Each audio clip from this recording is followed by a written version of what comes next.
नमस्कार पंचायत टीवी के आपण मानक स्वागत। शेष में बलंगा पीड़िता आरपारिक चलीगले। ओडिशा पुलिस तांको एक्स अकाउंट रे स्पष्टीकरण देइचंती बलंगा पीड़िता क्षेत्र में कौनसी व्यक्तिंकर संपृक्ति नहीं।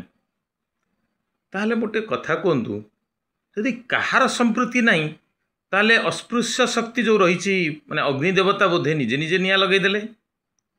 जदि सेतक भी न होता अग्निदेवता न करी थांती ताहले मु कहिबी तदंतकारी ऑफिसर कल्पना कंवर जो डीएसपी अच्छंती सी बोधे पूर्वर यही सब कांड करिसंती जहांकु पुलिस प्रशासन देइचंती तदंत करिवार दायित्व से द्वारा कि से भली तदंत रिपोर्ट देले।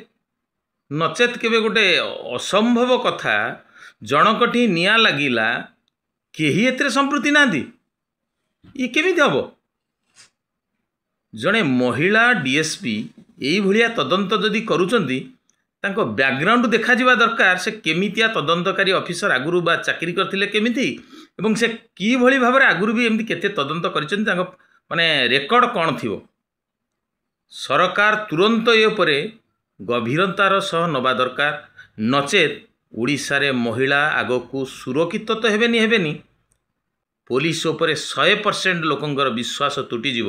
एवं शेष में मुझे सुप्रीम कोर्टर मुख्य विचारपति की मध्य अनुरोध करी जे आ उपरे क्राइम ब्रांच नुहे पुलिस तदंत नुहे जुडिशियरी तदंत करी दोषी की दंड दि जाऊ नचेत तदंतकारी ऑफिसर जो रहिले मैडम कल्पना कंवर तांकु ही एतिरे दोषी साब्यस्त करा जाऊ।